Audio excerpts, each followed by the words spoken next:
Hello students, welcome back. In last video we had seen if else statement. विद्यार्थी मित्रांनो, आपण लास्टच्या व्हिडिओमध्ये if else statement पाहिलं. त्याचबरोबर त्या स्टेटमेंटमध्ये तुम्हाला काही डाऊट नसतील असं मी गृहीत धरते आणि आज पुढची स्टेटमेंट सुरू करते. आज आपण नेस्टेड इफ स्टेटमेंट पाहणार आहोत. आता क्वेश्चन आपल्या माइंडमध्ये येतो, what is nested if? Nested if म्हणजे काय? खालती इथं तुम्हाला डेफिनेशन दिलेली आहे. If within if is called nested if. जेव्हा एका इफमध्ये एकापेक्षा जास्त इफ एकाच स्टेटमेंटमध्ये किंवा एकाच सिंटॅक्समध्ये येतात तेव्हा त्याला आपण नेस्टेड इफ असं म्हणतो. म्हणजेच if within if is called as the nested if. मग आता आपण सिंटॅक्स पाहूयात. सिंटॅक्समध्ये तुम्हाला दिलेलं आहे इफ कंडिशन. इफ आणि कंडिशन दिलेली. आपल्याला एक गोष्ट माहिती आहे, जेव्हा कंडिशन दिलेली असती ती कंडिशन आयदर ट्रू असेल किंवा मग आयदर फॉल्स असेल. या दोन्हीपैकी एक काहीतरी असणार आहे. मग जर सपोज आता ही झाली कंडिशन फर्स्ट. नेस्टेड इफमध्ये काय होतं, जर आपली पहिली कंडिशन ट्रू असेल, मी काय म्हणते लक्ष द्या, जर आपली पहिली कंडिशन ट्रू असेल तर दुसरी कंडिशन चेक केली जाते, म्हणजे ही कंडिशन 2 चेक केली जाते. मग जर सपोज ही पण कंडिशन ट्रू असेल तर ही देखील कंडिशन आयदर ट्रू असणार आहे किंवा फॉल्स असणार आहे. पहिल्यांदा पहिली कंडिशन चेक होईल, ती ट्रू आली तर सेकंड कंडिशन चेक होईल, ती देखील ट्रू आली तर स्टेटमेंट एक्स एक्झिक्यूट होईल, त्यानंतर स्टेटमेंट वाय एक्झिक्यूट होईल आणि त्यानंतर स्टेटमेंट एन एक्झिक्यूट होईल. आता जर सपोज पहिलीच कंडिशन आपली फॉल्स आली तर डायरेक्टली तुमचा कर्सर कुठं जाणार आहे? स्टेटमेंट एनवरती. म्हणजे आपली कंडिशन पहिली फॉल्स आली तर कुठल्याच कंडिशन चेक केल्या जाणार नाही, ते कंडिशन डायरेक्टली स्टेटमेंट शेवटची स्टेटमेंट एक्झिक्यूट होईल, दॅट इज स्टेटमेंट एन. जर सपोज आपली पहिली कंडिशन ट्रू आली पण दुसरी कंडिशन फॉल्स आली, दुसरी कंडिशन जर फॉल्स आली तर आपल्याला स्टेटमेंट वाय एक्झिक्यूट होईल आणि त्यानंतर स्टेटमेंट एन एक्झिक्यूट होईल. आता आपण फ्लोचार्टनी बघूयात. फ्लोचार्टमध्ये तुम्हाला समजून जाईल. इथं कंडिशन आयदर ट्रू असेल किंवा फॉल्स असेल. जर कंडिशन पहिली ट्रू असेल तर इथं तुम्हाला ॲरो दिसतंय, तर कंडिशन सेकंड एक्झिक्यूट होईल. जर सपोज पहिली ट्रू सेकंड ट्रू आली तर स्टेटमेंट एक्स एक्झिक्यूट होताना दिसतंय, त्यानंतर स्टेटमेंट वाय एक्झिक्यूट होताना दिसते आणि त्यानंतर स्टेटमेंट एन एक्झिक्यूट होताना दिसते. पण जर सपोज आपली पहिलीच कंडिशन फॉल्स झाली तर डायरेक्टली तुम्हाला कर्सर दिसतोय शेवटच्या स्टेटमेंटवरती गेलेला, म्हणजे स्टेटमेंट एनवरती गेलेला. आणि जर सपोज पहिली कंडिशन ट्रू आली आहे पण आपली दुसरी कंडिशन फॉल्स आली तर कर्सर कुठं जातो आहे? स्टेटमेंट वायकडे जातो आहे आणि त्यानंतर स्टेटमेंट एन एक्झिक्यूट होती. आता आपण एक्झाम्पल बघूयात. एक्झाम्पलमध्ये तुम्हाला इथं 2 व्हॅल्यू दिलेल्या आहेत. हा जो वरती पार्ट घेतलेला आहे तो कंपल्सरी पार्ट आहे, तो प्रत्येक प्रोग्रामिंगमध्ये असतो, प्रत्येक वेळी ते सांगण्याची गरज नाही आहे. आता इथं आपण इंटमध्ये ए जी व्हॅल्यू घेतलेली आहे ती 3 घेतली आहे, डायरेक्ट व्हॅल्यू डिस्प्ले केलेल्या आहेत, त्यामुळे इथं सीइन घेण्याची गरज नाही. सीइन आपण केव्हा घेतो? जेव्हा आपल्याला इनपुट कीबोर्ड थ्रू द्यायचं असते त्यावेळेला आपण सीइन स्टेटमेंट घेतो. आता इथं एची आणि बीची व्हॅल्यू दिलेली आहे 3 आणि 7. आता पहिली कंडिशन दिलेली आहे तुम्हाला ए इज ग्रेटर दॅन बी. आता ए इज ग्रेटर दॅन म्हणजे आपण इथे एची व्हॅल्यू ठेवूयात आणि इथं याला बीची व्हॅल्यू ठेवूयात 7. 3 is greater than 7 condition true आहे का फॉल्स आहे? ऑफकोर्स फॉल्स आहे. म्हणजे आपली कंडिशन डायरेक्टली कुठं चालली आहे? लास्ट स्टेटमेंटवरती, दॅट इज ग्रेट किंग या स्टेटमेंटवरती चालली आहे. आता ही जी प्रोसेस याला आपण बाय हँड रन करणं असं म्हणतो. जर सपोज इथं जर असलं असतं, सपोज आपण इथं घेतलं असेल, इथं हा जो ग्रेटर दॅनचा सिम्बॉल आहे त्याऐवजी जर इथं लेस दॅनचा सिम्बॉल असला असता तर काय झालं असतं? ही कंडिशन ट्रू झाली असती. त्यानंतर दुसरी कंडिशन चेक केली असती, कुठली?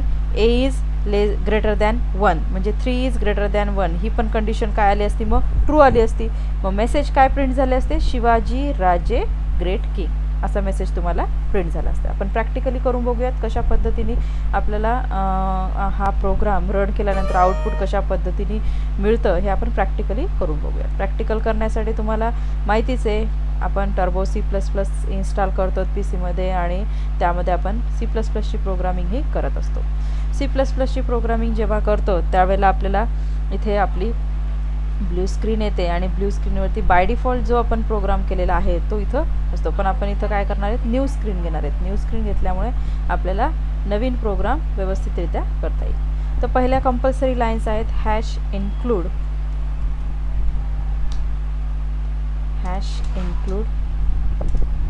iostream.h. त्यानंतर सेकंड हॅश इन्क्लूड conio.h. या सगळ्यांचे मीनिंग देखील मी तुम्हाला स्ट्रक्चर ऑफ C++ मध्ये समजावून सांगितलेले आहेत. तरी तुम्हाला जर पाहिजे असेल तर तो व्हिडिओ तुम्ही पाहून घ्या. त्यानंतर मेन हा फंक्शन आपण यूज करतो आणि कंपल्सरी पार्ट आहे हा. त्यानंतर स्टेटमेंट ओपन कर्ली ब्रास. त्यानंतर इंट ए ची व्हॅल्यू डिस्प्ले केली होती 3, बी ची व्हॅल्यू आपण डिस्प्ले केलेली आहे 7. तर तेच एक्झाम्पल बघूयात म्हणजे तुम्हाला व्यवस्थितरित्या समजून जाईल. आपण इथे एक स्टेटमेंट ॲड करूयात. CLR SCR स्टेटमेंट म्हणण्यापेक्षा आपण याला फंक्शन म्हणूयात. हे फंक्शन जर आपण ॲड केलं तर आपल्याला रिझल्ट व्यवस्थित क्लिअर स्क्रीन होऊन मागची आपल्याला रिझल्ट छान डिस्प्ले होतो. त्यानंतर आता आपण आपला नेस्टेड इफचा सिंटॅक्स घेऊयात. नेस्टेड इफमध्ये पहिल्यांदा कंडिशन आपण दिलेली आहे A is greater than B bracket close. त्यानंतर ओपन कर्ली ब्रास. त्यानंतर सी आउट मेसेज काही घेऊ शकतात. आपण एक इथं घेतलेला आहे शिवाजी आणि इथे एक एंड घेऊयात म्हणजे आपल्याला जे जर कंडिशन ट्रू असेल तर नेक्स्ट लाईनमध्ये शो होतं आणि व्यवस्थितरित्या आपल्याला डिस्प्ले होतं. त्यानंतर आपण ब्रॅकेट क्लोज करूयात. सेकंड इफ घेऊयात. त्यापेक्षा इथं जेव्हा इफ एल्स आपण आपला सिंटॅक्स चुकते. सिंटॅक्स कधीही चुकू द्यायचं नाही. पहिली कंडिशन झाल्यानंतर डायरेक्टली इथं काय सेकंड इफ आहे. इफ विदिन इफ आहे. त्यामुळे सेकंड कंडिशन काय आपली ए इज ग्रेटर दॅन बी आहे परत. त्यानंतर ब्रॅकेट क्लोज किंवा ए इज ग्रेटर दॅन 1. त्यानंतर ब्रॅकेट क्लोज परत ओपन कर्ली ब्रास. त्यानंतर सी आउट शिवाजी आणि ब्रॅकेट क्लोज. त्यानंतर परत सी आउट इथे राजे एंडियल घेऊयात. एंडियल यासाठी कारण आपलं आउटपुट शो होताना नेक्स्ट लाईनला शो होईल. आणि त्यानंतर आपल्याला नेक्स्ट घ्यायचे सी आउटमध्ये मेसेज घ्यायचा आहे आपल्याला ग्रेट किंग ब्रॅकेट क्लोज. त्यानंतर गेट सी एच आपण प्रत्येक प्रोग्रामिंगमध्ये कंपल्सरी घेत असतो कारण हे फोल्ड करण्याचं काम करत असते प्रोग्रामला. आता हा आपला प्रोग्राम राईट झालेला आहे. प्रोग्राम राईट झाल्यानंतर आपण सेव्ह करत असतो. सेव्ह करण्यासाठी नाव कुठलंही देऊ शकतात. सपोज आपण नेस्टेड देऊयात कारण नेस्टेड इफ असल्यामुळे .cpp एक्सटेन्शन विसरायचं नाही कारण .cpp एक्सटेन्शन देणं कंपल्सरी आहे. त्यानंतर आता आपण प्रोग्रामला कंपाईल करूयात. कंपाईल केल्यानंतर तुम्हाला जाणवेल इथे एरर नाही आहेत म्हणजे आपला प्रोग्राम ॲक्युरेट आहे. आता प्रोग्रामला रन करूयात. रन करण्यापूर्वी आपलं आउटपुट काय येईल हे तुम्ही पाहून घ्या. ए ची व्हॅल्यू 3, बी ची व्हॅल्यू 7. पहिलीच कंडिशन फॉल्स होती आहे म्हणजे आपला ग्रेट किंग मेसेज तुम्हाला डिस्प्ले झाला पाहिजे. मेसेज काय डिस्प्ले झाला पाहिजे ग्रेट किंग. ओके. आता आपण जर आपण इथं पहिली कंडिशन ट्रू केली. सपोज आपण इथं काय करूयात पहिली कंडिशनला लेस दॅन ऐवजी आपण स्मॉलर दॅन घेऊयात म्हणजे आता आपली कंडिशन काय येईल मेसेज काय डिस्प्ले होईल पहा.